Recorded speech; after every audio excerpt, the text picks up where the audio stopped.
वो कहते हैं कि एब्राहमिक लोगों ने इस फीचर को मूर्खता से, foolishly, they have given it the name of Adam's bridge. It should be called lord Ram's bridge. Adam's bridge नित्य नहीं है, एडम्स ब्रिज अनित्य है.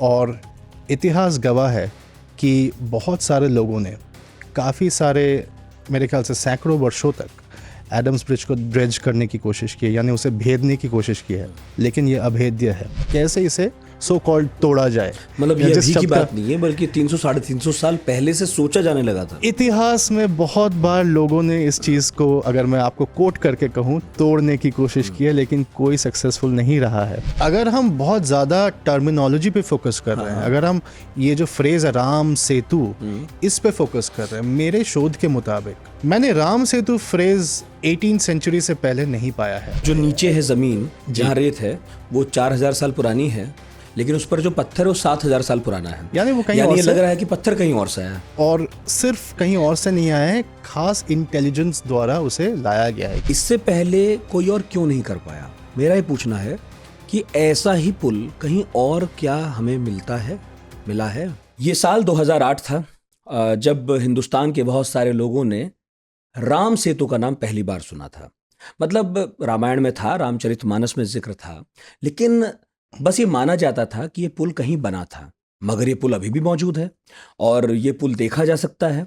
ये सब चीज़ें रिकॉर्ड में नहीं थी, हमें मालूम भी नहीं थी. मैंने खुद 2008 में, मतलब था तो बच्चा ही, मगर उस वक्त शोर ऐसा हुआ कि सुना कि राम सेतु कहीं है.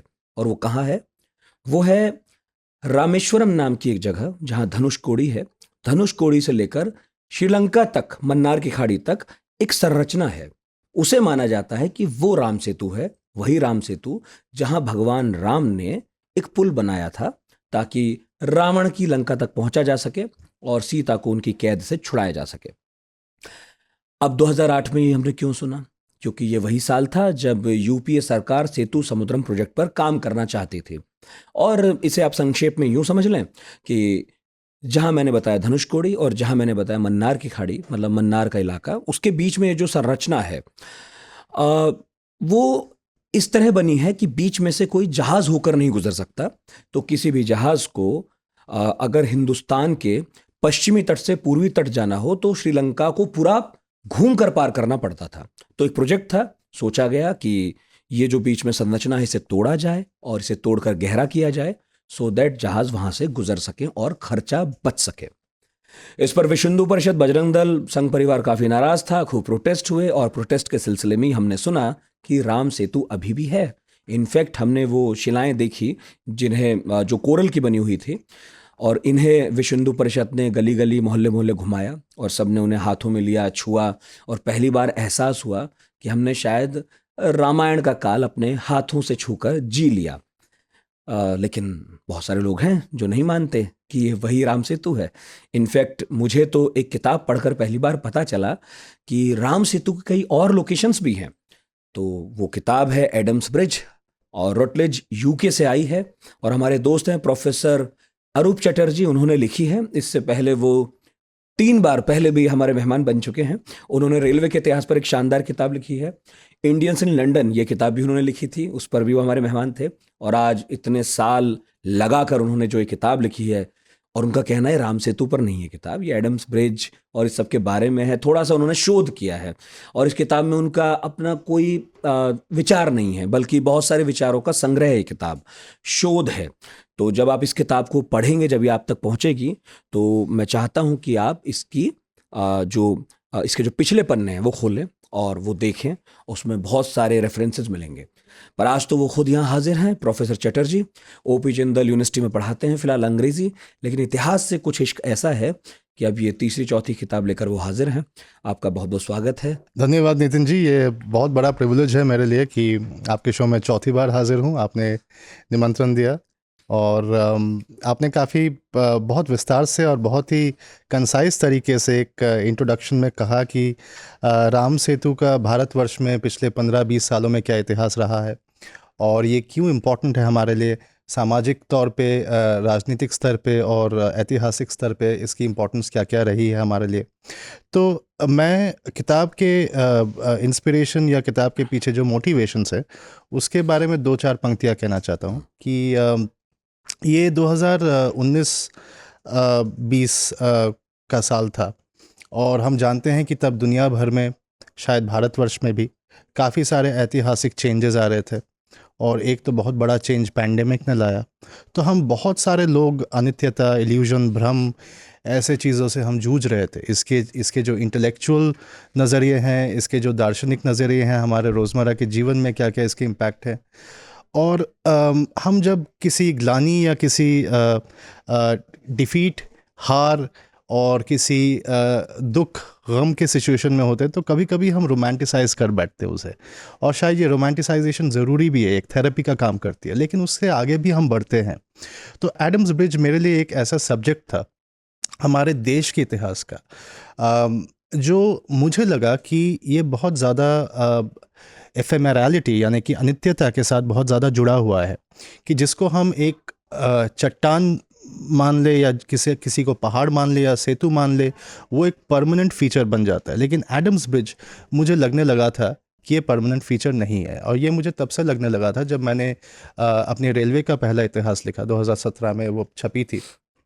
तो तब मैंने पंबन ब्रिज पे एक ऐसे उस चैप्टर में, उस किताब में एक चैप्टर था पंबन ब्रिज पे।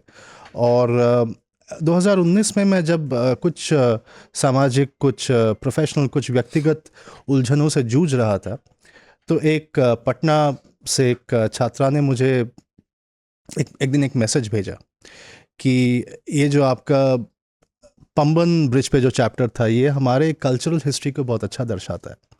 और उस दौरान मुझे लग रहा था कि मैं लोगों के साथ छलावा कर रहा हूँ। तो ये मैसेज पाके मुझे लगा कि शायद अगर छलावा मैंने अपने साथ, लोगों के साथ किसी भी तरह से गलती से अनजाने में किया भी हो, तो ये एक शायद नज़रिया है दूसरा, जो पाठक का नज़रिया, और मुझे अपनाना पड़ेगा। क्यों लगा? ये कभी कभी, अभी अगर मैं एक कॉलीग के हवाले से आपको कहूँ कि मेरे एक कॉलीग अभी एक किताब लिख रहे हैं, उन्होंने एक नॉवल लिखी है मिड लाइफ क्राइसिस पे। तो ये एक हम शायद कहीं ना कहीं कन्फेशनल मोड की तरफ बढ़ रहे हैं, खास करके लिटरेरी दुनिया में, जब हम अपने बारे में खुल के कह पा रहे हैं। बहुत सारे हमारे बायसेस, हमारे शायद मे बी इवन प्रेजुडिसेस, या हमारे पूर्वजों के भ्रमों के बारे में हम बहुत खुल के बात कर पा रहे हैं। तो ये मेरे लिए भी एक पर्सनली वो एक दौर था, और मैं अपने राइटिंग्स को और ज़्यादा निखारने की कोशिश कर रहा था। तो ये जल्दबाजी, ये हेल्थ के साथ सामाजिक जल्दबाजियाँ जो हम कर रहे हैं, हर किस्म के चीज़ों पे मैं ज़्यादा रोशनी डालने का प्रयास कर रहा था। तो उस छात्रा का जब वो मैसेज मेरे पास आया, और मेरे जहन में उन दिनों एक गालिब के कुछ शेर बहुत ज़्यादा गूंजते थे। उनकी गज़ल है, बाजी चाहे अतफाल है, दुनिया मेरे आगे, होता है शबो रोज़ तमाशा मेरे आगे। और जब पंबन ब्रिज का जिक्र उठा, जो कि किसी और ने मुझे किया था, मुझे लगने लगा कि एडम्स ब्रिज शायद एक ऐसा ज़रिया होगा मेरे लिए, मेरे अपने स्पिरिट को एक बड़े, एक यूनिवर्सल स्पिरिट के साथ कनेक्ट करने का। क्योंकि एडम्स ब्रिज नित्य नहीं है, एडम्स ब्रिज अनित्य है, और इतिहास गवाह है कि बहुत सारे लोगों ने काफ़ी सारे, मेरे ख्याल से सैकड़ों वर्षों तक एडम्स ब्रिज को ड्रेज करने की कोशिश की है, यानी उसे भेदने की कोशिश की है, लेकिन ये अभेद्य है। तो ये एक अजीब पैराडॉक्स है, अजीब विडंबना है कि एक अनित्य चीज़ को आप भेद नहीं पा रहे हैं। तो और ये एक जीता जाता इतिहास है, it's a living testament to many mystical ideas in eastern traditions. अगर मैं सूफ़ी ट्रेडिशंस में जाऊँ, अगर मैं बौद्ध ट्रेडिशन में जाऊँ, अगर मैं उपनिषदों में जाऊँ, तो उसका एक अजीब व गरीब मैनिफेस्टेशन था एडम्स ब्रिज मेरे लिए। अच्छा, आपने नोट किया होगा कि मैं इसे राम सेतु नहीं बुला रहा हूँ, मैं इसे एडम्स ब्रिज बुला रहा हूँ। तो शायद पाठकों में, शायद श्रोताओं में भी ये दिलचस्पी होगी कि एडम्स ब्रिज क्यों, जबकि हम डीकॉलोनाइज कर रहे हैं, और एडम ज़ाहिर है एक एब्राहमिक नाम है, क्यों ना इसे हम राम सेतु कह के पुकारे। राम सेतु के इतिहासकारों ने काफ़ी सारे लोकेशंस बताए हैं। उनको लगता है कि एडम्स ब्रिज सिर्फ एक लोकेशन नहीं है, कुछ कहते हैं कि 9 लोकेशंस हैं, कुछ कहते हैं 12 हैं, कुछ कहते हैं 32 हैं। तो इसके कुछ पॉसिबल लोकेशंस लोगों ने बताए हैं, और उनको मैंने साइट किया है अपने किताब में। किसी किसी ने कहा है कि यह मालदीव्स में हो सकता है, किसी ने ये कहा है कि यह शायद थाईलैंड में हो सकता है, क्योंकि थाईलैंड में एक्चुअली एक अयुत्या नाम का एक किंगडम था और वहाँ पे अभी भी अयुत्या नामक एक शहर है। किसी किसी ने कहा है, मसलन एच.डी. संकालिया जो कि एक बहुत महान इतिहासकार थे, उन्होंने छोटा नागपुर प्लेटो और विंध्या रेंजेस में इसे लोकेट करने की कोशिश की है। छत्तीसगढ़ के आसपास किसी लोगों ने लोकेट करने की कोशिश की है। बहुत इंटरेस्टिंग बात है कि 19th सेंचुरी में दरअसल लोग मानते थे कि राजपूताना और गोंडवाना लैंड यानी कि द्रविड़ लैंड डेक्कन के नीचे, उसके बीच कभी एक सागर हुआ करता था, महासागर हुआ करता था। इस पे शायद हम चर्चा करें आज। खैर, बात यह है कि अगर ये सागर कभी था, ये मिथिकल सागर कभी हुआ करता था, तो इन इतिहासकारों का जो लोकेट करने का जो टेंडेंसी है वो पूरी तरह से गलत नहीं है।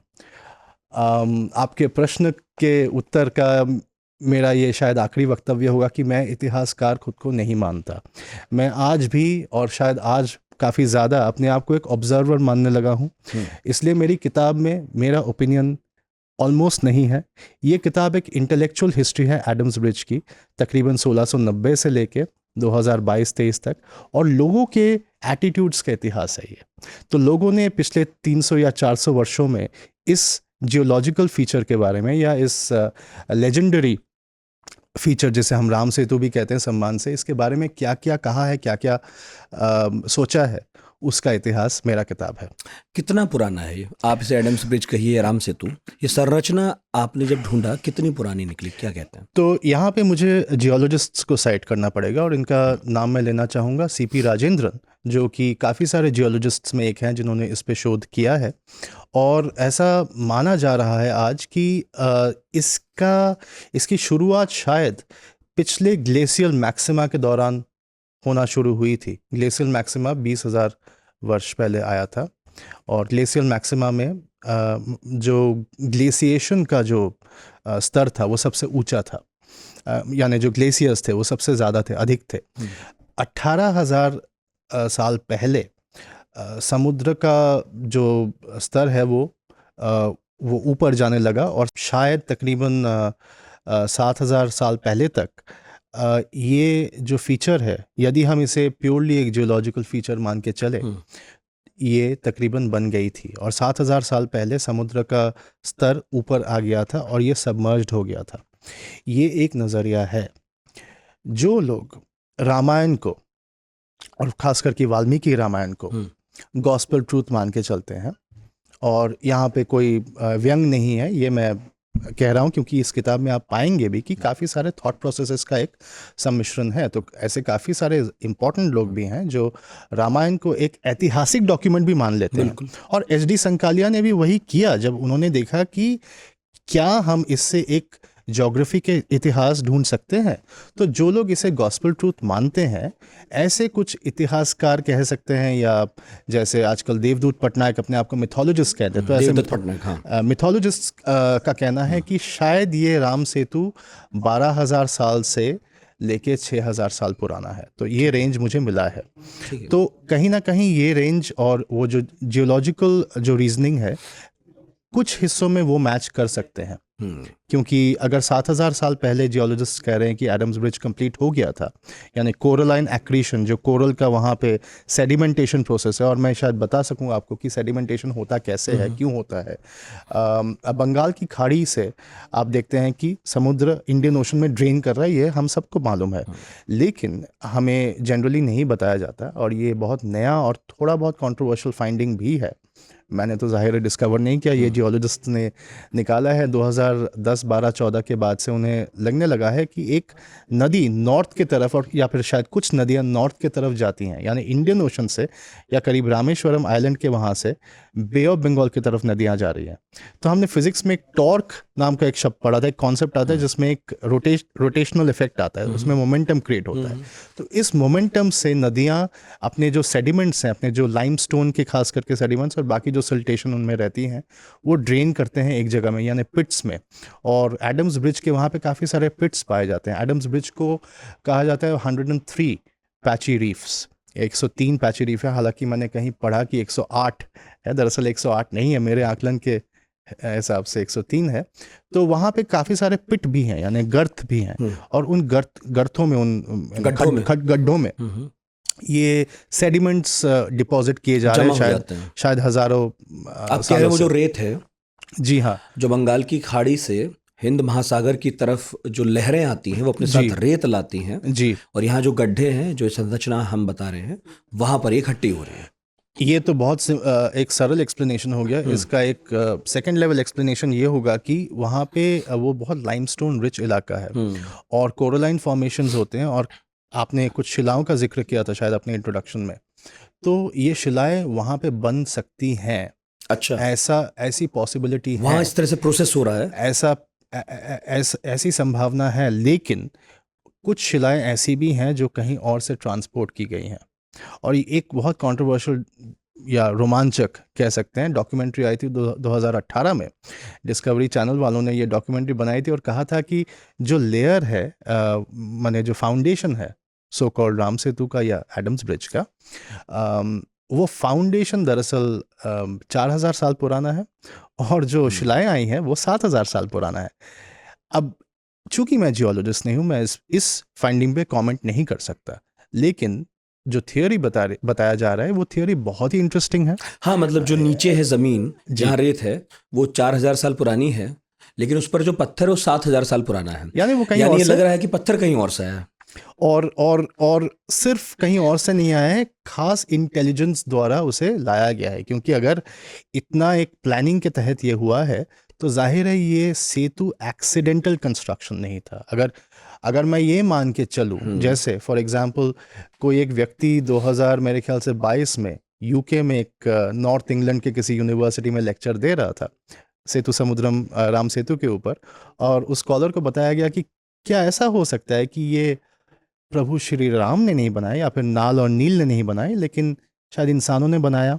तो ऐसे एक्सप्लेनेशंस 19th सेंचुरी में दिए गए थे।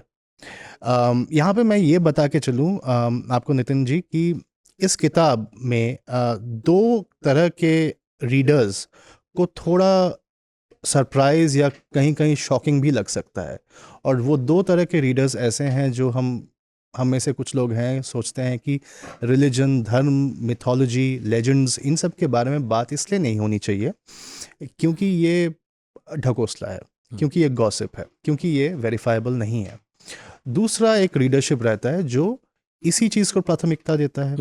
वो सोचता है कि यही सत्य है, यही नित्य है। ये दोनों पक्षों को थोड़ा सरप्राइजिंग लग सकता है ये किताब, क्योंकि फैक्ट्स कोई और चीज़ बता रहे हैं और फैक्ट्स कह रहे हैं कि बीच का रास्ता ज़्यादा सटीक है। तो ऐसा कहा जाता था 19th सेंचुरी में, जियोलॉजिकल सर्वे ऑफ इंडिया के जर्नल्स में लिखा गया है कि ये रास्ता कम से कम 2 बार एग्जिस्ट कर चुका है। अच्छा, और कम से कम ये 2 बार टूटा है। अच्छा, मतलब ये हिंदुस्तान और श्रीलंका आने जाने का एक रास्ता रहा है।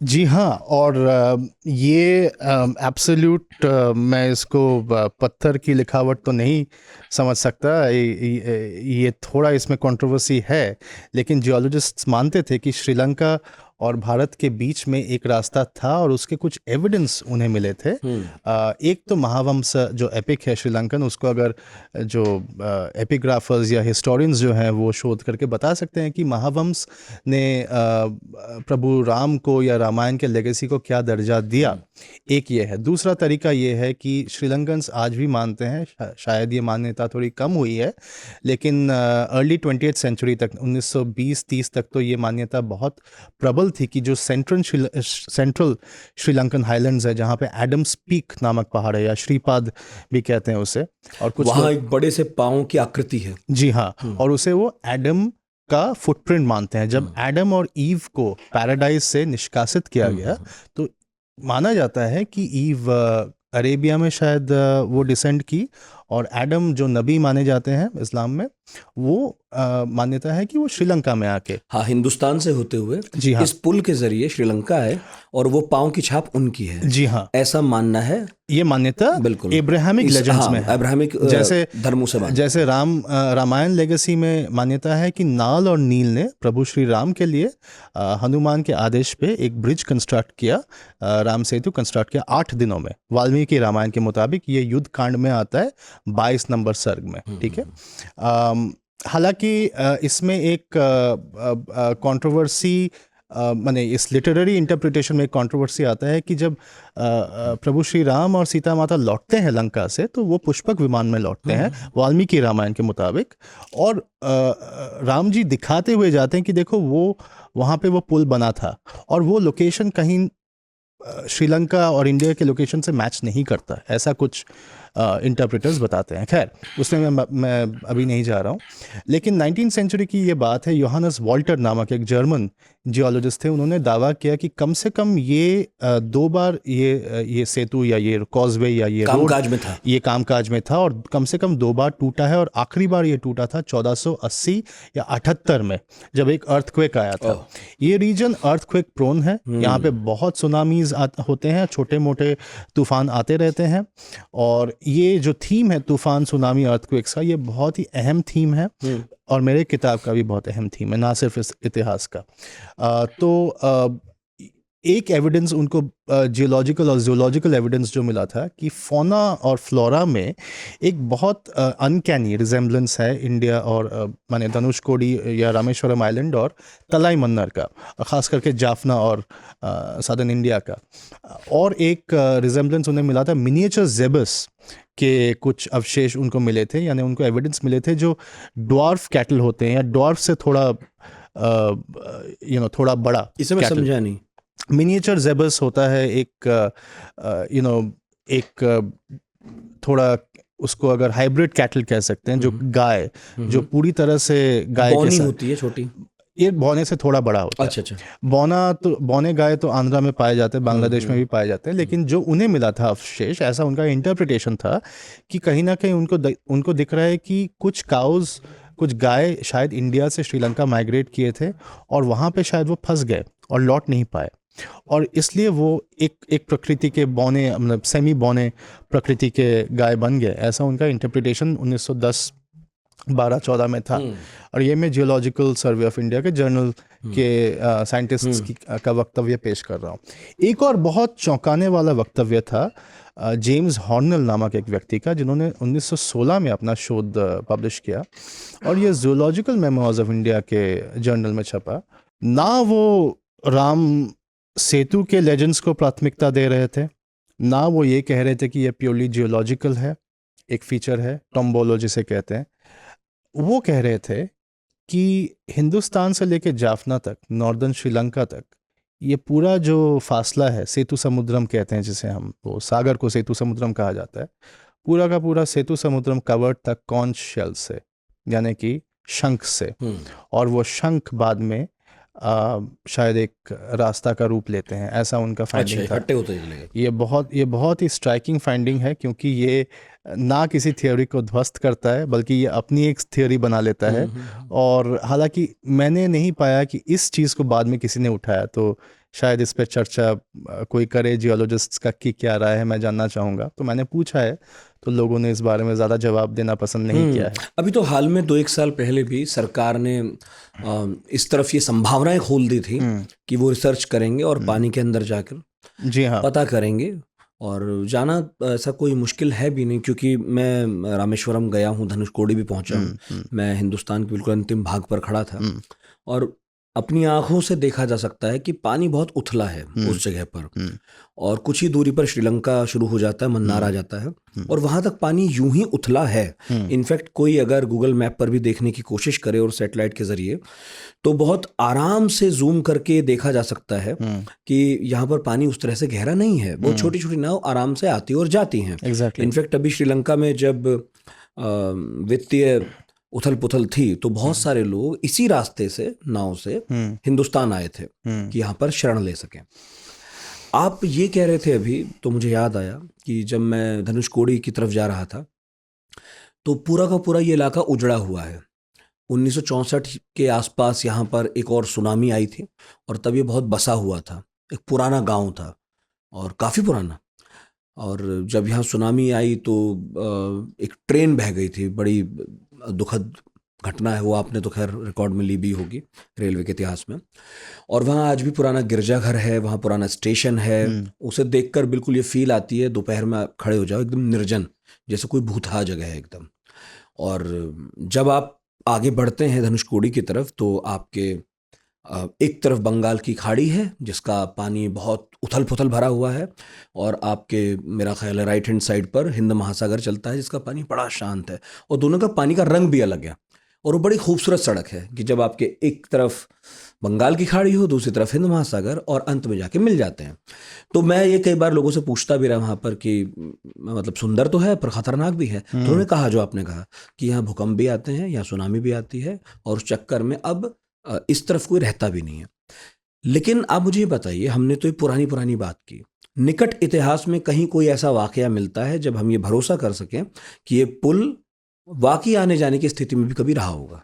मैं आपको जब आपके शुरुआती प्रश्न के उत्तर में मैंने बताया था कि एक किस्म के प्रोसेस से मैं गुजर रहा था, साइकोलॉजिकल कहें या सामाजिक कहें, जिसमें मैं बहुत सारे अपने हमारे इतिहासों को, हमारे मानव जाति के इतिहासों को लेके मैं थोड़ा दार्शनिक एक किस्म से सोच में था। और दरअसल मैं भूल गया था 2019-20 में कि जब मैं धनुषकोडी मैं खुद गया था तो उस जगह ने मेरे दिमाग में, मेरे जहन में क्या क्या छाप छोड़े थे। और वो जगह पे जो भी गया है, जिनसे भी मैंने बात की है, उन्होंने एक पर्टिकुलर मेटाफर, एक पर्टिकुलर उपमा से वो सहमत हुए हैं कि मुझे लगा था कि ये जो आइलैंड है धनुषकोडी का जो तट है, दरअसल ये एक रेत का स्केलेटन बन गया है। और ज़्यादातर लोगों ने इस मेटाफर को सहमति दी थी। तो इस चीज़ ने भी मुझे बहुत ज़्यादा हॉन्ट किया था। और जब मैं ये किताब लिखने से पहले जो आखिरी जो पंक्तियां हैं गालिब की, वो मैंने अपने दिमाग में उसको थोड़ा सा टटोला और देखा कि वो कहते हैं कि रहने दो अभी सागरों मीना मेरे आगे, गो हाथ में जुम्बिश नहीं आंखों में तो दम है, रहने दो अभी सागरों मीना मेरे आगे। तो यहाँ के लोगों के हाथ में और या उनके बाजुओं में जुम्बिश नहीं है, वो जान चली गई है। वो आम के कटे हुए आम के अचार बेचते हैं, शायद मछलियाँ बेचते हैं, बिल्कुल चारों तरफ। और वो सुबह से लेके शायद दोपहर तक रहते हैं और फिर चले जाते हैं। वहाँ पे बस एक टूर होता है। तो ये सबने देख रखा है। और आन कडल, जिसे बे ऑफ बंगाल को आन कडल कहा जाता है, वो फेमिनिन सी कहते हैं वो, और इंडियन ओशन को पेन कडल कहा जाता है, उसे थोड़ा मैस्कुलिन सी कहते हैं तमिल भाषा में। तो इसका जो सम्मिश्रण देखने सब जाते हैं, लेकिन इसके पीछे का जो इतिहास है, और जो 1964 का जो साइक्लोन आया था जिसमें वो बोट मेल पूरा ढह गया था और वो ब्रिज भी टूट गई थी, पंबन ब्रिज, ये अपने आप में एक एपिक बन के रह गया है लोगों के लिए। बहुत आश्चर्य करने की बात है नितिन भाई कि यहाँ के जो मछुआरे हैं, ये तकरीबन मेजॉरिटी में ये हिंदू धर्म को मानते होंगे, इसमें मुसलमान मछुआरे हैं, यहाँ पे क्रिश्चियन मछुआरे हैं, और उनमें कास्ट सिस्टम तो है। लेकिन मैं टोक के पूछ रहा, मुझे याद आया जी, हमारे राष्ट्रपति रहे अब्दुल कलाम, बिल्कुल यही इलाका है जहाँ उनका घर था, जहाँ उनके पिताजी रहते थे, जहाँ वो शुरुआती जीवन उन्होंने बिताया। और उनके पिताजी भी एक फिशरीज का एक काम देखते थे, और वो एक किस्म के बोट मर्चेंट थे। तो वो लोगों के आने जाने में मदद करते थे, जिसमें उन्होंने अपनी किताब में भी कई बार जिक्र किया कि मतलब राम के भजन हो, गीता हो, या नमाज हो, अजान हो, वो जो एक मिला जुला एक संस्कृति है वो उन्होंने इस इलाके में जी है। और ये दरअसल एथनोग्राफिक रिसर्च भी यही बताता है, ये कोई रोमांटिसाइजेशन दरअसल नहीं है। क्योंकि एपीजे अब्दुल कलाम एक बहुत महान हस्ती हैं, तो कभी कभी हम सोचते हैं शायद उन्होंने एक काव्यिक तौर पे कहा होगा, लेकिन दरअसल ये सही है कि वहाँ के लोग, चाहे वो धर्म किसी भी धर्म के हो, चाहे वो किसी भी कास्ट से आते हों, ओवरऑल वो मछुआरा कास्ट ही है एक, वो सारे एडम्स ब्रिज को राम सेतु के नाम से पुकारते हैं अपने अपने भाषा में। या तो कोई रामन कोयल कह लेगा या फिर कुछ और कह लेगा, लेकिन वो जोड़ते हैं अपने दिमाग में। लेकिन ऐसा नहीं है कि वो प्रभु श्री राम को किसी धार्मिक आस्था से जोड़ते हैं, वो एक सामुद्रिक आइकन मान के चलते हैं।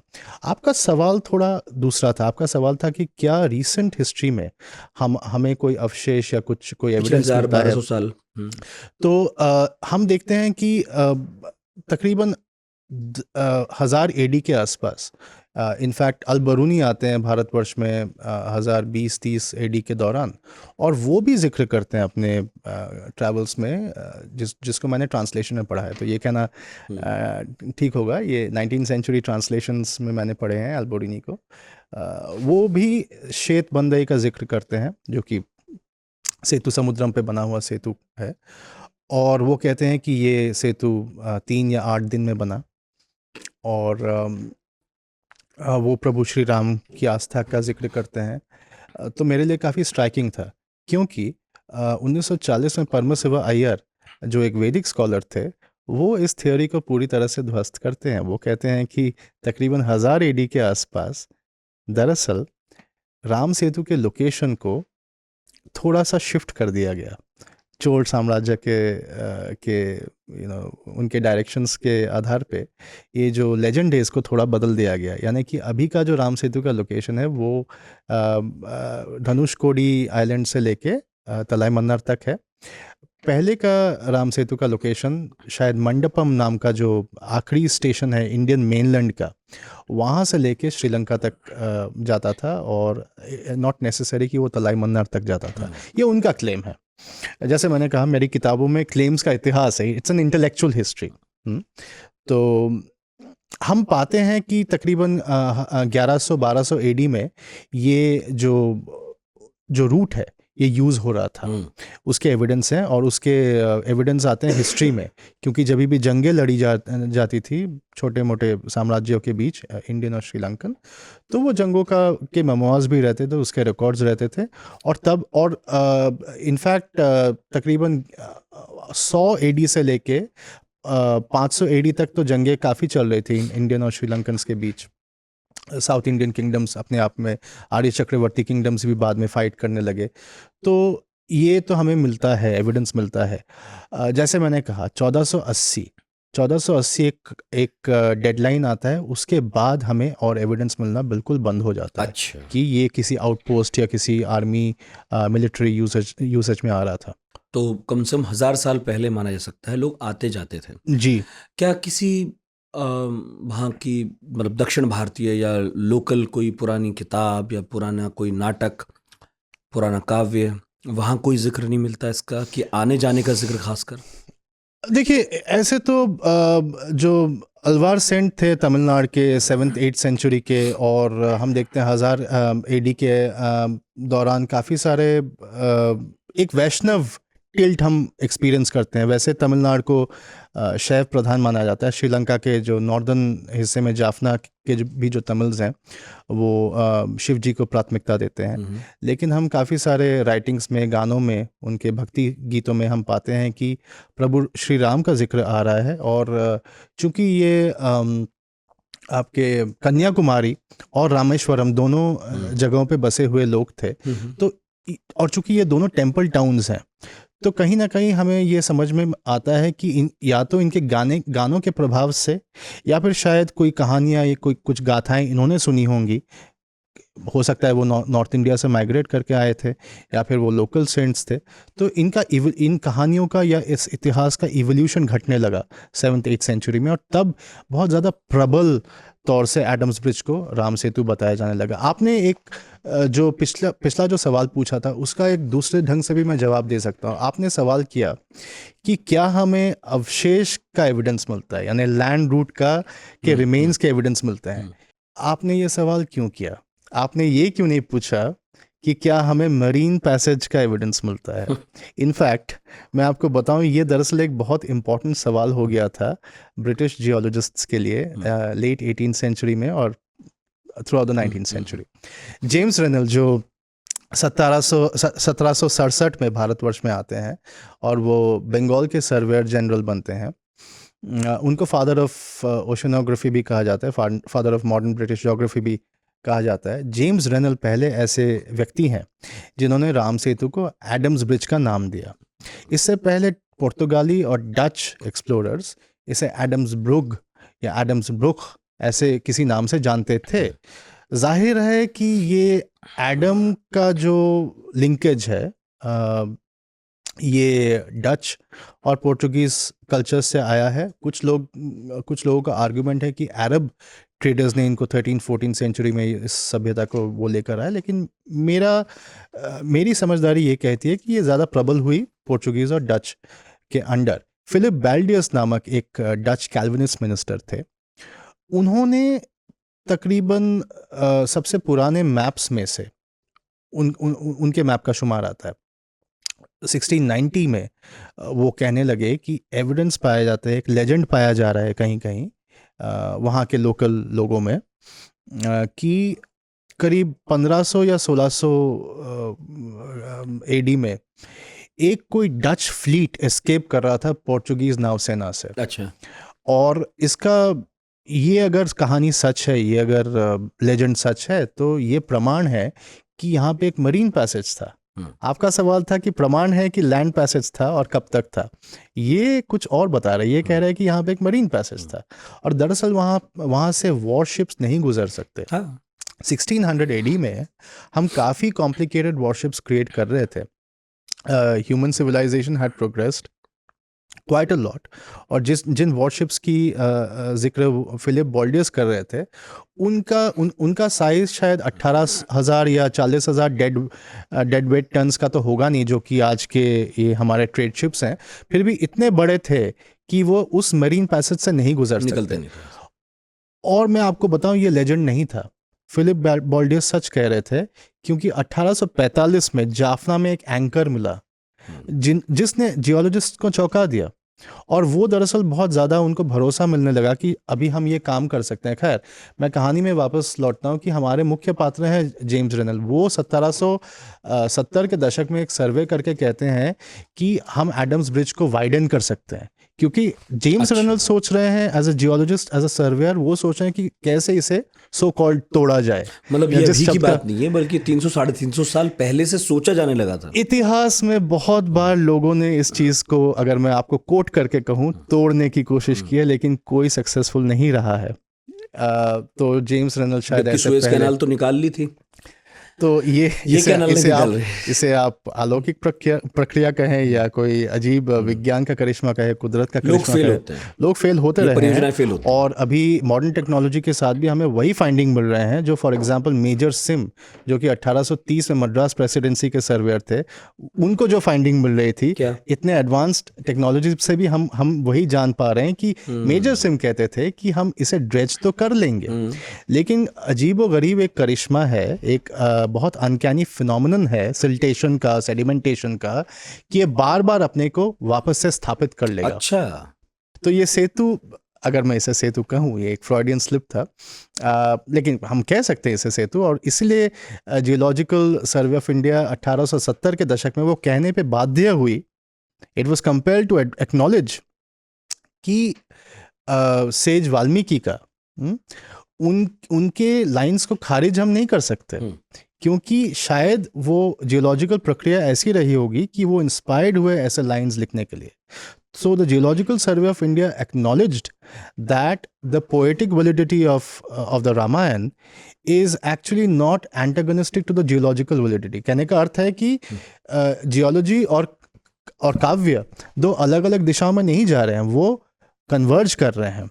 तो ये एक सिंक्रेटिक मतलब एक अजीब बात है कि एक काव्य और जियोलॉजी दोनों एक दूसरे के विपरीत नहीं है। बिल्कुल। अगर इस मामले में कहा जाए, एडम्स ब्रिज या राम सेतु के मामले में, दोनों एक दूसरे को कॉम्प्लीमेंट कर रहे हैं, दोनों सहमत हैं। जी हाँ। थोड़ा अजीब ये भी लगता है कई बार कि अगर वाल्मीकि ने वो रामायण उत्तर भारत में बैठकर लिखी, तो उन्हें इस, अगर ये प्राकृतिक भी है, खुद किसी ने नहीं बनाया, खबर नहीं पहुंची उत्तर भारत कि भाई वहां तो पुल बन रहा है, बहुत अप्रतिम कार्य हो रहा है, तो अगर ये प्राकृतिक रूप से भी हो रहा था तो क्या इतना महत्वपूर्ण था? या फिर अगर नॉर्मल था तो भी उत्तर भारत की खबर कैसे पहुंची होगी कि एक संरचना बन गई जी 10-12-18 किलोमीटर ये के बीच बहुत की? महत्वपूर्ण सवाल है और कुछ शायद मैंने ऐसी टिप्पणियां आज की होंगी क्योंकि आपके सवालों ने मुझे प्रेरित किया, जिससे शायद इतिहासकारों को थोड़ी नाराज़गी हो सकती है, क्योंकि ये बात सच है कि उत्तर भारत में बैठ के वाल्मीकि जी को ये खबर मिलना बहुत आसान तो था नहीं, परंतु ये भी सच है कि मैंने कहा है कि एडम्स ब्रिज एक पॉसिबल लोकेशन है आउट ऑफ मेनी लोकेशंस। हम ये नहीं कह रहे हैं कि ये मेरा वक्तव्य नहीं था, बहुत सारे लोग कहना है ये बहुत जगह राम सेतु है। ये जियोलॉजिकल सर्वे ऑफ इंडिया का वक्तव्य था कि वाल्मीकि ने कुछ ठीक सोच के, कुछ ठीक समझ के ये लाइंस लिखे होंगे। बिल्कुल। तो मैंने उसे कोट किया है। तो ये क्लियर कर देना ज़रूरी है कि ये मेरा पॉइंट ऑफ व्यू नहीं है, ये मेरा आर्काइवल शोध है। अच्छा, इसके बाद हम आते हैं एक बहुत ही इंटरेस्टिंग किस्से पे कि जब पंबन ब्रिज बन रहा था तो पहले जाहिर है मैंने आपको कहा कि ये एक मरीन पैसेज का प्लान था। 100 साल तक वो काम करते रहे, लेकिन वो इसे ड्रेज नहीं कर पाए। आपने पूछा कि आज के क्या फाइंडिंग्स, आज के फाइंडिंग्स मोर और लेस हमें बताते हैं तकरीबन 1960 के दशक से हम देख रहे हैं, जब मुदल्लियार कमेटी बैठी थी 1956 में, उन्होंने भी वही रिकमेंडेशंस दिए जो ब्रिटिश जियोलॉजिस्ट्स बार बार देते रहे, तकरीबन 9 या 10 बार दिए, लेकिन लोगों ने उनकी सुनी नहीं। तो वही रिकमेंडेशंस फिर से अनसक्सेसफुल हुए, उनको माना नहीं गया। उसके बाद भी बहुत कमेटीज़ बैठी। आज के फाइंडिंग्स ये कहते हैं जब भी आप ड्रेज करने जाते हैं, या तो ड्रेजर टूट जाएगा, या तो जहाँ पे सॉफ्ट क्ले आपको बताया जा रहा है फाइंडिंग में वो हार्ड क्ले आपको दिखने लगेगा, या फिर जहाँ पे एक्चुअली हार्ड क्ले है वहाँ सॉफ्ट क्ले आ जाएगा। एग्जैक्टली। खबरें तब भी आई थी जब सेतु समुद्रम प्रोजेक्ट यूपीए ने शुरू किया था। मुझे इसका सच झूठ नहीं पता, मतलब मिलने को तो मिल ही जाएगा, कोई ढूंढेगा तो गूगल पर अभी भी। लेकिन काम शुरू हो गया था और उस दौरान यहाँ पर मशीनों का टूटना शुरू हो गया था, क्योंकि जो ये अनुमान लगाया गया कि ठीक है तोड़ भी लेंगे, ऐसी कोई बड़ी बात नहीं है, वो अनुमान पूरी तरह गलत था। और ज़्यादा शायद मजबूत मशीनें चाहिए। लेकिन फिर लोग सुप्रीम कोर्ट पहुंचे और सुप्रीम कोर्ट ने पूरे प्रोजेक्ट पर ही स्टे लगा दिया, जिसके बाद से अब तक उस पर कोई हलचल नहीं है। लेकिन सबसे ख़राब बात यह है, एक इतिहास के विद्यार्थी होने के नाते जो मुझे लगी, कि इस पर सरकार ने हाँ भी बोल दी कि ठीक है इसकी पूरी तरह खोज कराई जाएगी कि ये मैन मेड है या ये नेचुरल है। लेकिन अभी आखिरी वक्त तक जब भी हम पॉडकास्ट कर रहे हैं, मैं कल भी ढूंढ रहा था, अभी कुछ शुरू हुआ नहीं है। इसके काफ़ी सारे कारण हैं नितिन जी। तो एक जिक्र मैं करना चाहूँगा कि आपने वो ड्रेजिंग की बात की। 2007 में जो ड्रेजिंग कंपनी थी, उनका नाम मैं नहीं लूँगा, तो बेचारे उनके बारे में भी काफ़ी सारे सही या कुछ कम सही खबरें आने लगी। और उनमें एक खबर ये थी कि एक ड्रेजर जो टूट गया था उसको बचाने के लिए या उसको रेस्क्यू करने के लिए in way from the Palk Strait Hanuman नामक ड्रेजर को भेजा गया। और ऐसा तो वो मेरे ख्याल से वाइजैक से भेजा गया था हनुमान ड्रेजर को। तो वो ड्रेजर भी अनसक्सेसफुल रहा और देखा गया कि हनुमान भी टूट गया, हनुमान ड्रेजर भी टूट गया, मेरा कहने का मतलब है। और उसके अवशेष पार्क स्ट्रेट पे दिखने लगे 2011-12 में। और वो इनफैक्ट एक खतरनाक रूप उसने अख्तियार कर लिया था कि क्योंकि मछुआरे वहाँ उसको मतलब आइसबर्ग में जैसे आप हिट करते हैं तो क्या होता है, आप टकराने लगे थे। हाँ, तो वो कैप्साइज हो जाते थे वो उनके नाव। खैर, जो इसके इतिहास पे चर्चे की बात है, चूंकि मैं एक एकेडमिक हूँ नितिन जी, ये एक हमारा इंटेलेक्चुअल स्पेस है और इस स्पेस में हम बहुत ज़्यादा ना बहुत एक्साइटमेंट दिखाते हैं, ना किसी के एक्साइटमेंट को बहुत ज़्यादा प्रोत्साहित करते हैं चीज़ों को। थोड़ा कंजर्वेटिव एक एटीट्यूड रहता है। लेकिन एडम्स ब्रिज जैसे किताबें लिखी गई हैं, लेकिन बहुत ही कम। एक तो आप कह रहे हैं कि सरकार की तरफ से कितना इनिशिएशन हुआ है उसके बारे में आप बात कर रहे हैं, लेकिन academics in general Adam's bridge को छूते तक नहीं। क्यों? तो ये मुझे नहीं मालूम। और मैंने अपने किताब में बहुत सारे रिसेंट इंडियन ओशन दक्षिण में भी कोई रिसर्च नहीं हुआ इस पर, जबकि उनके लिए तो वो बहुत ही सेतु समुद्रम का जो सेतु समुद्रम प्रोजेक्ट जिसके बारे में आप बात कर रहे थे, इसने एक बहुत सारे कम अच्छे चीज़ों में या नेगेटिव चीज़ों में एक अच्छा ये किया कि श्रीलंका में एक एडम्स ब्रिज को लेके एक नई कॉन्शियसनेस हम देखते हैं 2008 के बाद, या शायद 1998 के बाद, जब जॉर्ज फर्नांडिस और अटल बिहारी वाजपेयी इस प्रोजेक्ट को अनाउंस करते हैं। और तब मेरे ख्याल से यशवंत सिन्हा, मैं शायद नाम गलत हो सकता हूँ, वो फाइनेंस मिनिस्टर थे तब, उन्होंने एक बजट पेश किया यशवंत था। सिन्हा, जसवंत सिंह, इनमें से कोई रहे होंगे। हाँ, तो I may be wrong about the surname, I am very sorry. तो तब के जो फाइनेंस मिनिस्टर थे उन्होंने एक बजट पेश किया था। तो इसके बाद हम देखते हैं कि श्रीलंका में एक नया कॉन्शियसनेस आता है। लेकिन सेतु समुद्रम प्रोजेक्ट पे के बाद से, उसके हॉल्ट होने के बाद से सरकार ने काफ़ी बार ये अनाउंस तो किया है, मैंने प्रेस में पढ़ा है, अखबारों में पढ़ा है, लेकिन मेरी हाल ही में जियोलॉजिस्ट्स और आर्कियोलॉजिस्ट्स दोनों पक्षों से बात हुई है, मैं किसी का नाम नहीं लेना चाहूँगा, लेकिन आर्कियोलॉजिस्ट्स ने खुद ये कुछ हद तक स्वीकार किया है कि ये काम उनके विभाग में नहीं आता। अगर मैं ये वक्तव्य दे रहा हूँ और शायद कोई सोच रहा होगा पर्दे के उस पार कि नहीं ये गलत है, तो मेरी आपके साथ कोई प्रतिस्पर्धा नहीं है। ये जितना मुझे बताया गया मैंने उतना समझा है। हालांकि आर्कियोलॉजिस्ट्स ये मानते हैं ज़रूर, उनमें से कुछ ज़्यादा एक्साइटेड जो हैं, जो ज़्यादा रोमांटिक हैं, वो ये मानते हैं कि जब प्रभु श्री राम की मुठभेड़ हुई होगी रावण के साथ, तो उस लड़ाई के अवशेष हमें पाक स्ट्रेट में या हमें धनुषकोडी में मिल सकते हैं। ये उनकी राय है, 2-4 लोगों की। लेकिन overall archaeological survey of India की राय ये है कि ये जो फाइंडिंग्स हमारे विभाग में नहीं पड़ती, ये जियोलॉजिकल सर्वे ऑफ इंडिया का काम है। ये भी एक अलग तरह की खींचतान है, मैं पढ़ रहा था, इतिहासकारों ने कहा कि आर्कियोलॉजिस्ट पता करें, आर्कियोलॉजिस्ट कह रहे हैं कि जियोलॉजिस्ट पता करें, वो कौन पता करेगा पता नहीं। लेकिन हमने पता किया ये जरूर कि राम सेतु कब से कहा जाने लगा। आपने अलवार संतों की बात की है ना, फिर अलबरूनी भी कहता है, मेरा ख्याल है मुगल काल में भी हो ही रहा होगा, ठीक है। लेकिन यहाँ पे मैं एक बात क्लियर कर दूं, अगर हम बहुत ज्यादा टर्मिनोलॉजी पे फोकस कर रहे हैं, अगर हम ये जो फ्रेज राम सेतु इस पे फोकस कर रहे हैं, मेरे शोध के मुताबिक मैंने राम सेतु फ्रेज 18वीं सेंचुरी से पहले नहीं पाया है। ठीक है, मैं फिर से कह दूं, शायद ये तमिल भाषा में शायद उनके अपने कुछ उसके अलग वर्जन्स रहे होंगे, उस नाम के रामर पलम रहा होगा, रामन कोयल रहा होगा, मतलब वही होता है। और सेतुपति जो मेरे ख्याल से 13वीं सेंचुरी से हैं, उनका नाम सेतुपति इसलिए पड़ा हुआ है क्योंकि वो सेतु की रक्षा करते हैं। तो सेतुपति वहाँ के लोकल ज़मींदार हैं, और वो दरअसल भारतवर्ष के धनुषकोडी, रामेश्वरम, उस हिस्से के वो एक किस्म से मालिक हैं। उनकी चुक्ति थी, उनका पैक्ट था नायक डायनेस्टी के साथ, मदुरई के नायक डायनेस्टी के साथ, जो 1606 में स्थापित हुआ। तो उसके बाद से उन्होंने पैक्ट किया था, और वो वहाँ के लोकल वॉरलॉर्ड्स थे।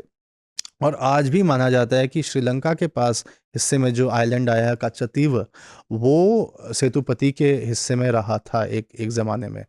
तो मेरे कहने का अर्थ ये है कि मैं इस चीज़ को नहीं खारिज कर रहा हूँ कि राम सेतु का कॉन्सेप्ट नहीं था, कॉन्सेप्ट तो था, लेकिन Ram Setu as a regular phrase 18वीं सदी में मैंने पहली बार पाया है। और बहुत महत्वपूर्ण और बहुत सरप्राइजिंग बात है कि एक एब्राहमिक व्यक्ति या फिर एक एब्राहमिक सभ्यता से आया हुआ व्यक्ति, जो कि है सर विलियम जोन्स, जो फिलोलॉजिस्ट थे, एक अंग्रेज ईसाई, हालांकि वो प्रैक्टिसिंग ईसाई नहीं रहे होंगे, हो या ना हो, तो वो खुद कहते हैं कि एब्राहमिक, और मैं यहाँ एक यूफिमिज्म का इस्तेमाल कर रहा हूँ, मैं असली शब्द नहीं कोट कर रहा हूँ, वो कहते हैं कि एब्राहमिक लोगों ने इस फीचर को मूर्खता से, foolishly, they have given it the name of Adam's bridge, it should be called lord Ram's bridge. ये सबसे ज़्यादा एम्फैटिक यूसेज मुझे मिला है 18वीं सेंचुरी का, और ये शायद वो लिखते हैं 1792 में एक ग्रीक सभ्यता के ऊपर एक ऐसे में वो लिखते हैं। हालांकि वो एक किताब का हिस्सा है। इनफैक्ट 1793 में एक श्रीलंका के इतिहास पे एक किताब के इतिहास पे रिव्यू लिखी जा रही थी, वहाँ पे किसी ने इसे एडम्स ब्रिज कह दिया था। और मेरा संदेह ये है कि इनके जो कॉलीग थे, विलियम जोन्स के कॉलीग थे चार्ल्स विल्किंस, जिन्होंने भगवद गीता को भी ट्रांसलेट किया, अपेरेंटली उनके निगरानी में वो रिव्यू हो रहा था, और एडम्स ब्रिज को उन्होंने कहा कि ये सरासर गलत है। आप ये सब लिखना बंद कीजिए, आप इसे राम सेतु या रामास ब्रिज करके लिखना शुरू कीजिए। ये रिव्यूअर एक लेखक को डांट रहे हैं 1793 में। तो ये मेरे लिए थोड़ा आश्चर्य की बात थी कि पॉपुलराइज हो रहा है, आप देखिए कहाँ हाँ से। ठीक है, वहाँ से हो रहा है, और कौन जी। कर रहा है ये भी इम्पोर्टेंट है। जी। बट मेरा क्वेश्चन ये था कि आपने राम सेतु का तो बताया कहाँ से आया, एडम्स ब्रिज पहले सबसे पहले कौन कह रहा है? क्योंकि 2000 साल पुरानी ईसाइयत है, एडम उसके भी बहुत बहुत बहुत पहले तो हैं, मगर फिर भी एडम का जो ये एक कॉन्सेप्ट है, ये कौन ला रहा है? कैसे मालूम कि वो हिंदुस्तान था और श्रीलंका और यही ब्रिज जहाँ से वो गुजरे? ये तो पता नहीं है किसी को सच झूठ का, मगर फिर भी कोई तो होगा जिसने सबसे पहली बार कहा होगा कि नहीं साहब यही वो जगह है।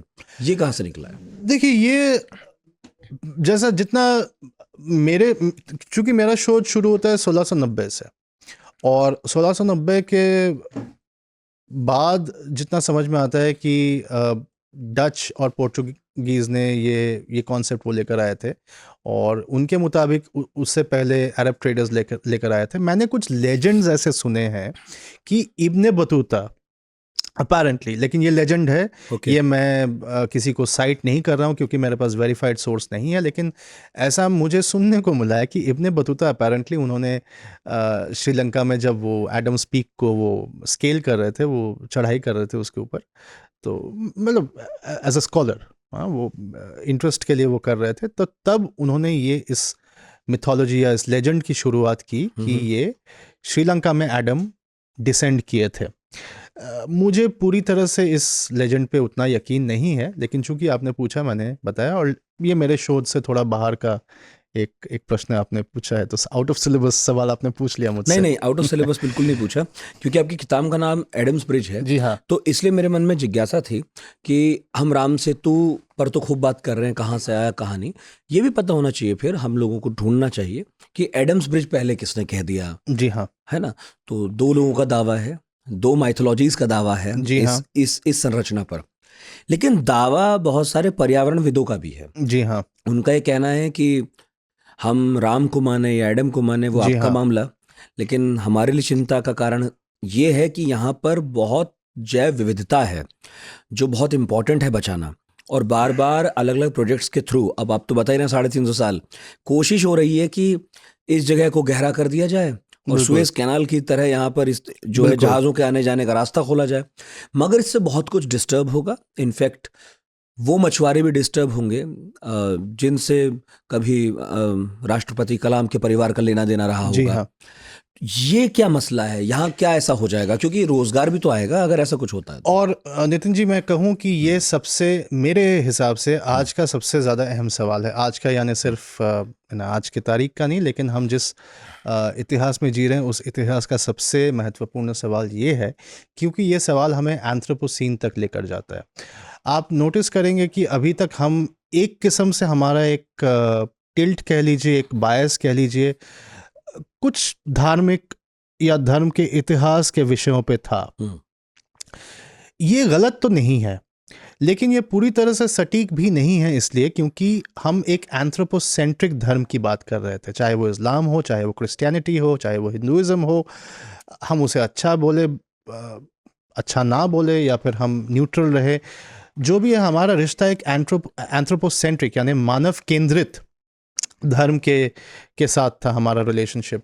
लेकिन जब हम मछुआरों की बात करते हैं, जब हम वहाँ के विविधता की बात करते हैं, इकोलॉजिकल विविधता की, फॉनल और मरीन डाइवर्सिटी की बात करते हैं, पाक स्टेट, गल्फ ऑफ मन्नार, पाक बे की बात करते हैं, तब हम पाते हैं कि वहाँ पे 4000 स्पीसीज़ हैं, जिनमें से काफ़ी सारे स्पीसीज, सैकड़ों स्पीसीज एक्सटिंक्शन के कगार पे है। डुगोंग ऑलमोस्ट एक्सटिंक्ट हो रहा है, जो कि एक सामुद्रिक गाय है दरअसल। हाँ। तो डुगोंग अभी गाय माता के लिए हम सभी व्याकुल रहते हैं हमारे देश में, लेकिन ये भी एक किस्म का गाय है, और इसके बारे में हम बहुत कम जानते हैं। हम कम क्यों जानते हैं? क्योंकि हमारा जो इमेजिनेशन है पाक बे, गल्फ ऑफ मन्नार और पाक स्टेट का, वो एडम्स ब्रिज केंद्रित बहुत ज़्यादा हो गया है।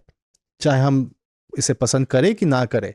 और एडम्स ब्रिज केंद्रित हो गया है क्योंकि इसके इर्द गिर्द कंट्रोवर्सीज हुए हैं, और वो कंट्रोवर्सीज कुछ हद तक, पूरी तरह से नहीं, कुछ हद तक सोशियो पॉलिटिकल और कुछ हद तक रिलीजियस रहे हैं, क्योंकि श्रीलंका का भी अपना एक 20 वर्ष का इतिहास रहा है जो थोड़ा बहुत दर्दनाक इतिहास है, तो उनका अपना एक पॉलिटिक्स है। तो इन डिस्कोर्सेस ने मोनोपोलाइज कर लिया हमारे इमेजिनेशन को। लेकिन इसके अलावा मछुआरों की अपनी एक जीवनी है जो हम लिखने में नाकामयाब रहे हैं। इंडिया श्रीलंका इतिहास में जब भी हम जाते हैं तो हम पाक स्ट्रेट और वहाँ के जो एक्सटिंक्ट हो रहे हैं स्पीसीज और एक्सटिंक्ट हो रहे हैं आइलैंड्स, वहाँ पे काफ़ी सारे आइलैंड्स हैं जो सिंक कर रहे हैं तकरीबन 1970 से। सो पाक बे के जो आइलैंड्स जो और गल्फ ऑफ मन्नार के आइलैंड्स जो समुद्र के नीचे जा रहे हैं उनको हम बचा नहीं पा रहे। हाल ही में 2018-19 में हमने एक आइलैंड को रेस्क्यू किया है, वान आइलैंड। तो ये हमारे लिए बहुत एक खुशकिस्मती और आने वाले दौर के लिए एक बहुत अच्छी खबर है कि हमें समझ में आ गया है कि हम कैसे कोरल रिफॉर्मेशन से आइलैंड्स को हम रेस्क्यू कर सके। यानी कि हम एक मॉडर्न सेतु क्रिएट कर रहे हैं। तो सेतु क्रिएट करना किसे कहते हैं और उसका क्या इतिहास और उसकी क्या उपयोगिता है, वो हम बहुत अच्छी तरीके से अभी समझ रहे हैं, क्योंकि हम शोध कर रहे हैं जहाँ पे हमें शोध करना चाहिए। मछुआरों का इतिहास भी बहुत ज़्यादा इम्पॉर्टेंट है। ठीक जैसे फॉनल और फ्लोरल डाइवर्सिटी वहाँ समुद्र की हमें एंथ्रोपोसेंट्रिक इतिहास से थोड़ा दूर लेकर जाती है, ना कि धर्म के जो मानव केंद्रित एंगल से हटके जो एंगल्स हैं, वैसे ही एंगल मछुआरों का भी है। मछुआरे दुखी हैं 1970 से, क्योंकि कच्चतीव श्रीलंका को दे दिया गया था 1974 में। अब ये जो मैंने जो फ्रेजोलॉजी का इस्तेमाल किया था, दे दिया गया, ये कुछ लोगों को काफ़ी इरेस्पॉन्सिबल लग सकता है। और मैं यहाँ पे क्लैरिफाई कर दूं कि मेरी सहानुभूति पूरी तरह से उस डिसीजन के साथ है, क्योंकि डॉक्यूमेंट शो करते हैं, वहाँ के तब के अखबार शो करते हैं, तब के डिस्कशन शो करते हैं कि इंडिया के लोग काफ़ी खुश थे। इंदिरा सरकार ने दिए थे श्रीलंका को, सरकार ने 1974 में। हाँ, और ऐसे ही कुछ गांव बांग्लादेश को भी हिंदुस्तान ने दिए। जी हाँ, इनके ऊपर डिस्प्यूट था और ये कोई दिए हुए नहीं गए, बल्कि सच तो ये है कि मतलब भारत सरकार खुद सहमत थी जी कि हाँ, ये उधर ही हैं, उधर ही दे दिए जाएं। अच्छे संबंध रहने ज़्यादा ज़रूरी हैं दोनों देशों से। इनफैक्ट कच्छ का भी कुछ हिस्सा एक हमारे पड़ोसी देश को दिया गया था। तो उसके बाद श्रीलंका ने, और जो हमारा वो तो हम देते नहीं किसी को, उस पर तो हम लड़ रहे हैं ना। तो 1968 से श्रीलंका इस ज़मीन को मांग रही थी, इनफैक्ट उससे कई पहले से। और डॉक्यूमेंट शो करते हैं, जैसे मैंने कहा, सेतुपति के ज़मींदारी में ये आइलैंड आता था। अगर मेरी बात कोई श्रीलंका से कोई श्रोता आपके सुन रहे हो तो उनसे माफ़ी चाह के मैं कहूँगा कि सबूत यही शो करते हैं कि ये आइलैंड भारत का है। अच्छा। कॉलोनियल डॉक्यूमेंट्स भी यही शो करते हैं। अच्छा। लेकिन ये भारत की दिलदारी है। हालांकि श्रीलंका के कुछ लोगों ने इसका खंडन किया है, दिलदारी नहीं थी, ये हमारा आइलैंड है। लेकिन ये कुछ हद तक दिलदारी थी और इसकी ज़रूरत भी थी भारत को। ठीक है, मतलब उस वक्त मैं एक लाइन में क्या खत्म करूंगा कि मैंने भी पढ़ रहा था उस बारे में कि हम क्यों दे रहे हैं किसी को कोई आइलैंड, पर उस वक्त ये कहा गया कि भारत को एक आक्रामक देश के तौर पर नहीं दिखना चाहिए। बिल्कुल। और उस वक्त की सरकार और सब लोगों की सहमति इस बारे में थी कि इसको दे दिए जाने से बहुत ज़्यादा फर्क पड़ता नहीं है, उल्टा हमें श्रीलंका की दोस्ती मिलेगी। बहरहाल अब तक है वो। लेकिन टेक्निकली एक, कम से कम लोगों को ऐसा लगने लगा कि एक चूक हो गई है। और वो चूक ये थी, स्थानीय लोगों को लगने लगा कि हमारा कंसेंसस नहीं लिया गया। ठीक है। और जो 1974 और 76 में जो अग्रीमेंट्स बने, उन अग्रीमेंट्स के तहत हम कच्चतीवू में जा सकते हैं, वहाँ पे फिशिंग कर सकते हैं। खास करके वहाँ पे श्रिम्स का बहुत अच्छा रिसोर्स है और वहाँ पे नेट्स ड्राई करने का हमें अच्छा एक, ये वही द्वीप और इलाका है जहाँ श्रीलंकाई नेवी और हमारे मछुआरों के बीच में खींचतान चलती रहती है। कम से कम 1983 के बाद से। जी हाँ। तो 1983 में श्रीलंका एक नए फेज़ में कदम रखती हैं और तो तब एक युद्ध छिड़ जाता है, एक श्रीलंका का भीतरी युद्ध है वो। और तब से हम देखते हैं कि श्रीलंकन नेवी भारतीय मछुआरों पे काफ़ी आक्रामक हो जाते हैं। शायद उनके पास वाजिब कारण है, शायद नहीं है, ये वितर्कित मैटर है। तो मेरा इस पे ज़्यादा ओपिनियन नहीं है। लेकिन अगर मैं तमिल फिशर्स के, यानी कि तमिलनाडु और श्रीलंका के भी जो तमिल फिशर्स हैं, उनके नज़रिए से देखूं तो ये काफ़ी पेनफुल सिचुएशन है। हालांकि इंटरनेशनल बॉर्डर को, मैरीटाइम बॉर्डर को क्रॉस करना लीगली और इंटरनेशनल लॉ के मुताबिक भी ये ठीक नहीं है। लेकिन इसके काफ़ी सारे और पहलू भी हैं। फेमिनिस्ट पर्सपेक्टिव से आप देख सकते हैं इसको, आप स्थानीय पर्सपेक्टिव से देख सकते हैं कि जो बॉर्डर के दोनों यानी मरीन बॉर्डर के दोनों तरफ एथनिक तमिल्स रहते हैं, और उनके इमेजिनेशन में, उनके अपने पुराणों में, if I can use the word Purana, उनके अपने एपिक्स में वहाँ की ज्योग्राफी और उनकी साइको ज्योग्राफी मेल नहीं खाती। साइको ज्योग्राफी अर्थात उनका जो मेंटल मैप है उस जगह का, समुद्र उनके देश में आता है, श्रीलंका का जाफना उनके पुराने तमिल कंट्री के इमेजिनेशन में आता है, इसलिए वो क्रॉस करते रहते हैं और उनको पेट भी पालना होता है क्योंकि गरीबी बहुत ज़्यादा है। तो इस वजह से सेतु समुद्रम से वो सेतु समुद्रम प्रोजेक्ट से वो घबराए हुए रहते हैं। और जब भी हम एडम्स ब्रिज की बात करते हैं, हम मछुआरों की बात करना भूल जाते हैं। सही। हम park straight, gulf of Mannar और हाँ, बहुत सारे आइलैंड्स की बात करना इसमें भूल छिप जाते हैं। बिल्कुल। अच्छा, बहुत जल्दी से कुछ सवाल ले लेता हूँ क्योंकि पॉडकास्ट का समय खत्म होने की तरफ है, लेकिन कुछ लोगों ने सवाल भेजे थे जो पढ़ाकू पार्टी ग्रुप से जुड़े हैं, जिन्हें पता था आप आने वाले हो, जिन्हें ये भी पता था विषय क्या होने वाला है। मकरंद आचार्य हैं औरंगाबाद महाराष्ट्र से। वो लिख रहे थे कि राम सेतु के बारे में बहुत ज़्यादा एक्साइटेड हूँ, ख़ासतौर पर जब इसके बारे में कुछ साफ साफ निर्णायक ऑफिशियल रिसर्च पब्लिकली अवेलेबल है नहीं, या शायद मेरे नोटिस में ना हो। तो कुछ सवाल है मेरे। वो ये पूछ रहे हैं कि अगर ऐसे पत्थर हैं जैसे जो चूना पत्थर जो पानी पर तैर सके, तो आज के सी ब्रिजेस पर उनका कितना उपयोग होता है? अगर ये तकनीक इतनी अच्छी है तो आज क्यों इस्तेमाल नहीं करते हम? बहुत वाजिब सवाल है, और मैं तुरंत जाके मेरे एक जो जानकार में एक जियोलॉजिस्ट हैं, काफ़ी अवॉर्डेड जियोलॉजिस्ट हैं, सीपी राजेंद्रन जी, उनसे मैं पूछूंगा। मैंने ये सवाल किया है दरअसल, तो आपके श्रोता को मैं धन्यवाद और कॉन्ग्रेचुलेशंस दोनों देता हूँ। ये पत्थर उस पहले मेरा आकलन पूरी तरह से सही नहीं हो सकता, लेकिन उतनी तादाद में नहीं मिलता है ये पत्थर, और ये पत्थर की एंटीक वैल्यू ज़्यादा है, और ये समुंदर में तैर तो सकते हैं, लेकिन ब्रिज कंस्ट्रक्शन में कितने ये किफ़ायती और कितना उपयोगी होगा मुझे पता नहीं, but I may be wrong, इसलिए मैं एक जियोलॉजिस्ट से ये कंसल्ट करूँगा। बढ़िया। दूसरा ही सवाल उनका भी है, उसमें थोड़ा मैं मिलाता हूँ। वो ये कह रहे थे कि अगर उस वक्त के लोगों की समझ इतनी वैज्ञानिक थी और अगर ये मैन मेड है तो इसे विलक्षण माना जाना चाहिए, वो हम मानते क्यों नहीं? लेकिन इससे ज़्यादा इम्पोर्टेंट आगे की बात है जो मैं भी चाहता हूँ पूछना, इससे पहले कोई और क्यों नहीं कर पाया? मेरा ये पूछना है कि ऐसा ही पुल कहीं और क्या हमें मिला है? यहाँ ऐसे हमारे, अगर मैं इसे टम्बोलो कह के पुकारा, जो कि जियोलॉजिकल फीचर है, TOMBOLO, इसे कोरोलाइन एक्रीशन से ये फॉर्म होता है, और ये जियोलॉजी में का एक शब्द है, एक कॉन्सेप्ट है, जो एक किस्म का ब्रिज कह सकते हैं, कॉजवे कह सकते हैं, लेकिन नेचुरल फॉर्मेशन है। तो ये वेस्ट इंडीज, कैरिबियन आइलैंड्स में पाए जाते हैं, ये साउथ ईस्ट एशिया में पाए जाते हैं, तो ऐसा नहीं है, ये नहीं मिलता। और हमें ख़ास करके जापानीज़ और साउथ ईस्ट एशियन मिथोलॉजीज़ और उनके लेजेंड्स पे थोड़ा ध्यान देना होगा, क्योंकि हालांकि मैंने ऐसा कोई लेजेंड या ऐसा कोई इतिहास, अगर मैं हिंदी सेंस में इतिहास का प्रयोग कर रहा हूँ, नॉट एज हिस्ट्री, मुझे ऐसा कोई इतिहास नहीं मिला है जहाँ पे रामायण काव्य जैसा एक स्टोरी है कि राम सेतु बिल्ड किया जा रहा है। लेकिन टम्बोलो काफ़ी सारे हैं दुनिया भर में, कैरिबियन आइलैंड्स में है, साउथ ईस्ट एशिया में है। मतलब इस तरह के जो कोरल्स हैं उनसे कहीं कोई आने जाने का रास्ता पानी में?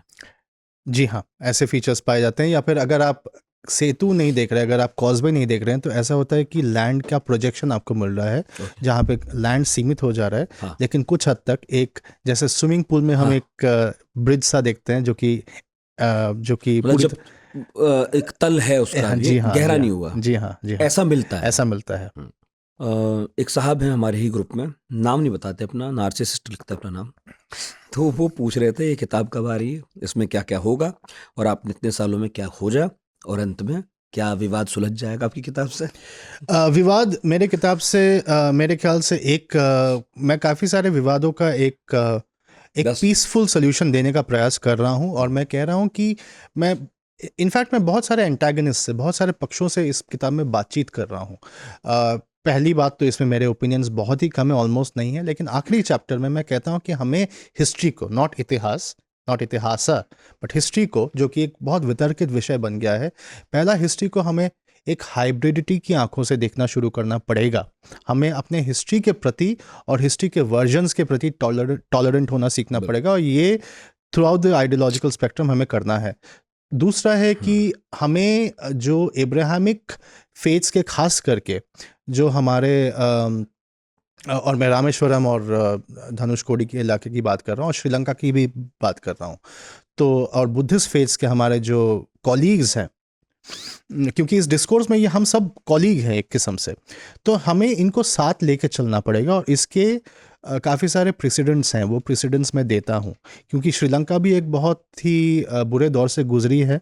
हमें उनका भी हाथ थाम के आगे चलना है, क्योंकि एडम्स ब्रिज उनका भी है। बिल्कुल, तो आधा हिस्सा हाँ, अगर बोलने सेतु वाला था कि हम तो अपनी तरह से बात कर रहे हैं कि जी हाँ। हमारे ही ठेके में है सब, लेकिन ये ना भूलें कि दूसरा छोर उधर मिलता तो है। यदि हम कहते हैं, इनफैक्ट मैं इतना भी कह देता हूँ, जो कि मेरे कॉलीग्स को तो बहुत कंट्रोवर्शियल लगा है या लगेगा, कि जब इतना आर्काइवल डॉक्यूमेंटेशन अवेलेबल है, जब इतनी श्रद्धा ब्रिटिश कॉलोनियल हिस्टोरियंस में भी थी, तो इसको एक किस्म का मॉन्यूमेंट या कमेमोरेटिव इंस्टीट्यूशन मानने इस पे में काम करना कोई प्रॉब्लम नहीं है, कोई फंडामेंटल इशू नहीं है, लेकिन सबको साथ लेके चलने की आवश्यकता बहुत ज़रूरी है। ठीक है, किताब कब आ रही है? किताब आ चुकी है। चूंकि ये एकेडमिक किताब है, मेरे प्रीवियस 2 किताबों से थोड़ी भिन्न है, वो जो कि हम पब्लिशिंग में कहते हैं ट्रेड और एकेडमिक, तो वो ट्रेड किताबें थी, और ये पूरी तरह से एकेडमिक है। ये यूके में छपी है और भारतवर्ष में ये अवेलेबल है 10,000 रुपये में ये बिक रही हैं, लेकिन उम्मीद है कि एक इंडिया एडिशन इसका मैं कभी निकाल पाऊँ, जिसमें और फाइंडिंग्स अवेलेबल होंगे। हाँ, जल्दी लाइएगा और सस्ती हो, कोशिश कीजिएगा, और हिंदी में हो जाए तो और अच्छा। उम्मीद है। और इसमें क्या क्या होगा, थोड़ा सा बता दीजिए चैप्टराइजेशन। इसमें पहला तो चूंकि ये आइलैंड स्टडीज़ नामक एक डिसिप्लिन के फोकस है, उसके संदर्भ में प्राथमिक तौर पे लिखी गई है, तो उसके विषय आइलैंड स्टडीज़ यानी हम कच्चतीव और एडम्स ब्रिज के इलाके को, सेतु समुद्रम के इलाके को हम सिर्फ एक आइसोलेटेड इंसिडेंट ना देखें, हम इसे जापान, चाइना, थाईलैंड, अर्जेंटीना, चिले, इनके जो अपने आइलैंड के इतिहास हैं और थोड़े कॉन्टेस्टेशंस हैं, उसके ग्लोबल इतिहास में मैं शामिल करने की कोशिश कर रहा हूँ इस चीज़ को। और मैं कॉलोनियल हिस्टोरियन्स और जियोलॉजिस्ट्स का एक इतिहास प्रेजेंट कर रहा हूँ अपने दूसरे और तीसरे चैप्टर में। फिर हम 1960 से 2000 तक के दशक में आते हैं, और हम देखते हैं कि भारत में क्या क्या इसके रैमिफिकेशंस आए, और भारतीय सर्वेयर्स ने और जियोलॉजिस्ट ने क्या फाइंडिंग्स दिए, and they are uncannily similar findings to the findings of colonial geologists. और फिर आखिरी 2 चैप्टर, आखिरी 3 चैप्टर डेडिकेटेड है पाक स्टेट, गल्फ ऑफ मन्नार, पाक बे के मरीन डाइवर्सिटी पे, वहाँ के कोरलाइन डाइवर्सिटी पे, वहाँ के इंटर स्पीसीज कॉन्फ्लिक्ट को लेके, यानी हमारे और किसी और स्पीसीज के साथ जो कॉन्फ्लिक्ट्स हम खेल रहे हैं, इसका इतिहास है। इसके साथ साथ मछुआरों का एक इतिहास है, और श्रीलंका का क्या रोल है वो भी। कुल मिलाकर लगभग सारे पहलू आपकी सारे पहलू मैंने इसमें रिप्रेजेंट करने की कोशिश की है। अनुराग तिवारी ने पूछा, इसे राम सेतु कहा जाने लगा कब से और क्या साक्ष्य उपलब्ध हैं? हालांकि इस पर हमने बात की है। इसके अलावा एक सवाल अनूप मौर्य का है, मिलते जुलते सवाल हैं। एडम्स ब्रिज और राम सेतु, ये दोनों नाम कैसे पड़े और धार्मिकता से जोड़ना इन्हें कहाँ तक सही है? और विक्रमजीत यादव ने पूछा, इसके ऐतिहासिक एवं वैज्ञानिक प्रमाणों के बारे में ज़रूर बात कीजिएगा। धार्मिकता से जोड़ना मुझे ये लगता नहीं कि पूरी तरह से गलत है। कितना सही है ये तो जो आस्था पे चर्चा कर रहे हैं वो बता सकते हैं। ये चर्चा मेरे ख्याल से आस्था पे नहीं थी, धर्म पे नहीं था, लेकिन क्योंकि उस जगह की तन मात्रा पे बहुत लोगों ने कमेंट किया है, और कॉलोनियल, और फॉर एग्जांपल वी.एन. पिल्लई, जिनकी किताब 1929 में आती है, सेतु और रामेश्वरम करके, आप के श्रोता पढ़ सकते हैं, बहुत इंटरेस्टिंग किताब है वो। मेरे ख्याल से हिंदुस्तानियों में मैं पहला एक नाम पाता हूँ जो तन्मात्रा पे बात करता है कि वहाँ का तन्मात्रा बहुत स्पेशल है। रामेश्वरम में प्रभु श्री राम ने शिवलिंग की पूजा की थी, तो ये तो काव्य में है, परंतु एक्सपीरियंस उस जगह का, फिनोमिनोलॉजी जिसे हम फिलॉसफी में कहते हैं, यानी स्टडी ऑफ एक्सपीरियंस, वो क्वालिटी अलग अलग मात्रा की एक्सपीरियंस आपको लाती है। तो इसी वजह से मुझे लगता है कि धर्म से जोड़ना बहुत गलत भी नहीं है, लेकिन किस धर्म से जोड़ रहे हैं, और सिर्फ मानव धर्म से जोड़ रहे हैं कि किसी और धर्म से भी जोड़ रहे हैं। लोगों का दावा भी है इस पर। वागीश ने पूछा था, जो हमने बात की, कि राम सेतु या एडम्स ब्रिज के होने या ना होने से वर्तमान में उस क्षेत्र की जो पारिस्थितिकी है, इकोसिस्टम, इस पर क्या प्रभाव पड़ेगा? दूसरा, हमेशा तैरने वाले पत्थरों से बना है पुल डूब कैसे गया? क्या आज भी इस पुल का कोई हिस्सा तैर रहा है? और क्या हमने जैसे पहाड़ों पर्वतों का विनाश किया, वैसे ही समुद्र का भी बेड़ा गर्क करने चले हैं? बिल्कुल सही। आखिरी सवाल का जवाब बिल्कुल हाँ है, कर रहे थे, लेकिन हमें ये सूझबूझ आने लगी है और एडम्स ब्रिज नामक किताब भी उस सूझबूझ का कुछ हद तक आउटकम है। पत्थर कैसे तैर रहे हैं? दरअसल पत्थर डूबते हैं, ये पत्थर सबमर्ज्ड भी हैं लेकिन तैरते भी हैं, तो बोथ आर करेक्ट।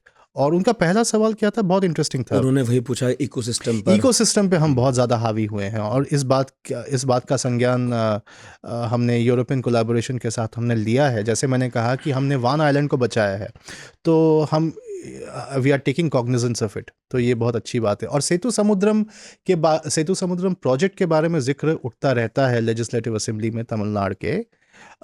हालांकि मैं जाते जाते एक और बात कह के जाऊं, अभी तक आपको लग रहा होगा नितिन जी कि हम एक एंटी सेतु समुद्रम प्रोजेक्ट स्टांस ले रहे थे या इतिहास दिखा रहा है कि इसको ड्रेज नहीं किया जा सकता।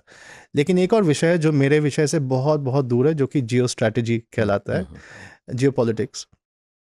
सेतु समुद्रम प्रोजेक्ट बनाने के पीछे सिर्फ ट्रांसपोर्टेशनल रीजंस नहीं है, इसके अलावा भी काफ़ी सारे रीजंस हैं और मुझे लगता है कि लोगों को उस पर भी ध्यान देना चाहिए। तो किसी प्रोजेक्ट को, हालांकि वो इकोलॉजिकली, इकोनॉमिकली, ट्रांसपोर्टेशनली, पॉलिटिकली सस्टेनेबल नहीं है, उसको पूरी तरह से डिसमिस कर देना इतिहासकारों के लिए भी ठीक नहीं होगा। क्योंकि हालांकि मुझे कुछ पता है, लेकिन वो मैं अभी बता नहीं रहा हूँ क्योंकि ये मेरे क्वालिफिकेशन से थोड़ा बाहर जाता है। तो जिन्होंने भी इसकी कल्पना की थी पहले, उनके दिमाग में कुछ स्ट्रेटेजिक पर्पसेस थे और अभी के संदर्भ में वो स्ट्रेटेजिक पर्पसेस और ज़्यादा इम्पोर्टेंट हो गए हैं। बहुत बहुत शुक्रिया चटर्जी साहब, आप फिर आए, आपने फिर इतनी लंबी बात की और इस बार तो मतलब पहले से ज़्यादा मज़ा आया मुझे। आपने बहुत ज़्यादा मेहनत की। Thank you. अरूप चटर्जी राम सेतु या एडम्स ब्रिज के बारे में बता रहे थे। मैं तो बहुत एक्साइटेड था ये सब जानने के लिए और मुझे उम्मीद थी कि ऐसी ही बात होगी, वैसी ही हुई, क्योंकि बहुत सारे रेफरेंसेज हैं आपकी बातचीत में। इनफैक्ट इस पॉडकास्ट के दौरान आप उन्हें नोट कर सकते हैं, पढ़ सकते हैं, समझ सकते हैं।